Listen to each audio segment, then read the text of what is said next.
Open your social feed, and what do you see? 20-year-old financial experts screaming at you, telling you to be your own bank, promising infinite banking and loopholes that don't exist to make millions in a few short hours a day.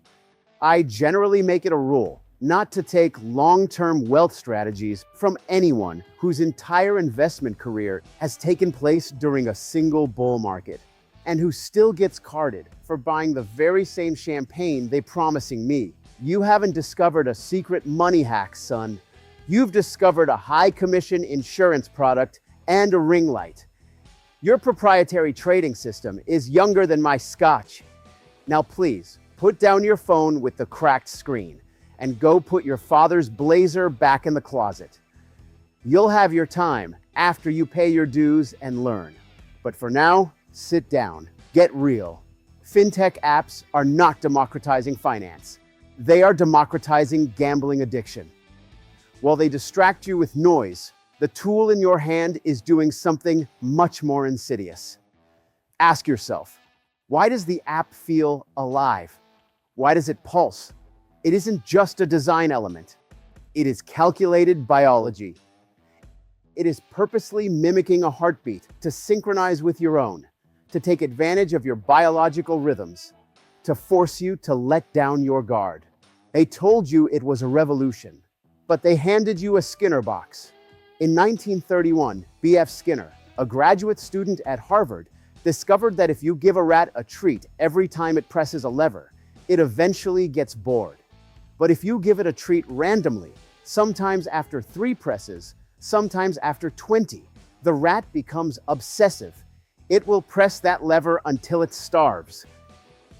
It is called a variable ratio schedule, and it is the exact same psychological mechanic used to make slot machines addictive. Modern trading apps are digital Skinner boxes. The lever, that is the pull to refresh mechanism. You drag down, feel the resistance, and let go to see if you won green or lost red. The reward? It's not money, it's dopamine. The flashing lights and push notifications are designed to trigger a chemical hit that dissociates the act of trading from the result of wealth building. They hijacked your biology. And here is the part they don't tell you in the Super Bowl ads. If the product is free, you are the product. They make money when you trade. They sell your order flow to high-frequency hedge funds.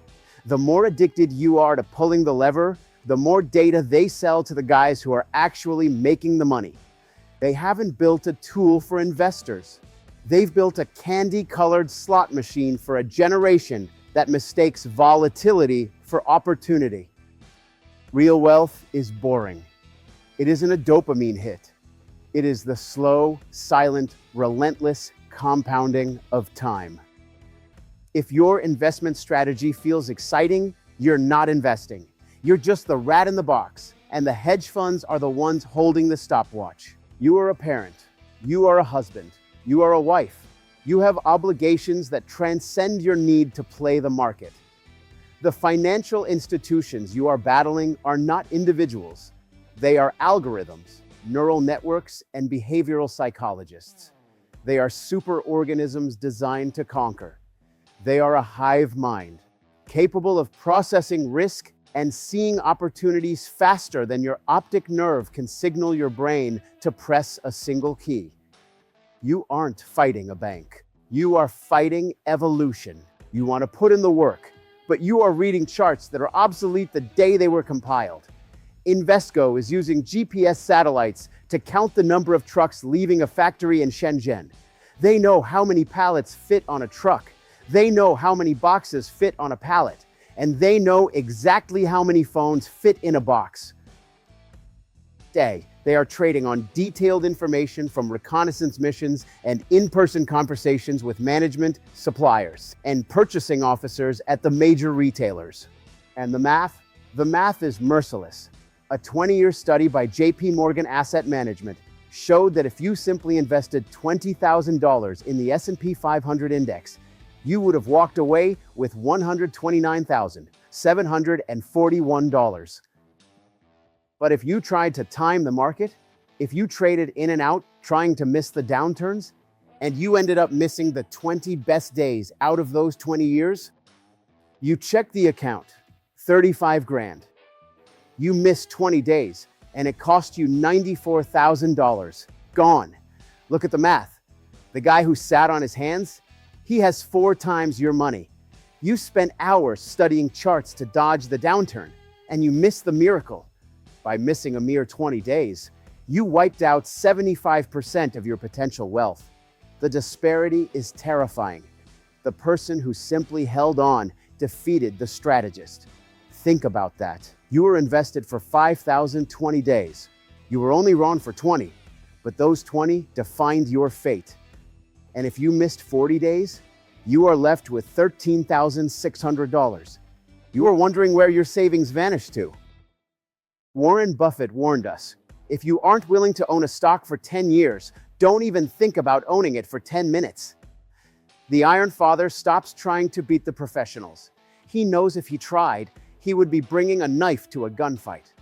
Instead, he leverages the professionals. With the time saved, he can be present with his wife and kids. He becomes the loving, protecting teacher his family needs. All while earning more than the guy who tries to trade against the machines. Because when you go it alone and the interface lies to you, there is no one to call. Alex Kearns wasn't a gambler. He was a 20-year-old kid trying to build a future. He executed a trade he thought was safe. He thought he was hedged. But his interface wasn't a professional terminal. It was the Candy Crush of investing. Then, the screen flashed red. It told him he owed $730,000. If he was working with a fiduciary, we would have told him the truth.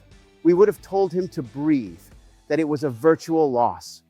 But he didn't have a human to talk to. He had a screen.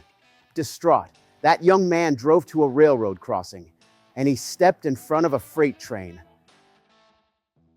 He left a note that should haunt every father in this room. How was a 20-year-old with no income able to get assigned almost $1 million worth of leverage? We fear malice, but bureaucracy is worse. Bureaucracy is indifferent. Look at the headlines. These aren't warnings. They are casualty reports. Consider the tragedy of the do-it-yourself estate plan. She thinks she is signing a gift to her children, but in the eyes of the state, she just signed her own eviction notice. The ink hasn't even dried, and the asset has already been tagged for recovery via federal statute. Without the right legal architecture, your legacy doesn't go to your bloodline. It goes to the bondholders of the Medicaid program. The retail world screams that fees are the enemy, but you are paying a fiduciary for stock ticks. You are paying for a no. You are paying for the emotional dam that holds back your own worst instincts. The Ulysses Pact is a powerful psychological tool named after the legendary Greek hero. It's about binding yourself to a course of action to resist future temptation. Much like Ulysses surviving the siren's song, you proactively commit to a decision now, ensuring you stick to your goals even when faced with distractions later. The Iron Father builds the fortress, hires the guards, and then he goes home. It is the ultimate liberation. It is the moment you stop working for your money and command your money to work for you. This briefing was just the surface. The tax law library alone exceeds 75,000 pages. We are not gurus. We are fiduciaries. We are bound by law to place your interests above our own. We don't have followers. We have families we are sworn to protect. You have seen the trap. If you want the map to the exit, we need to talk.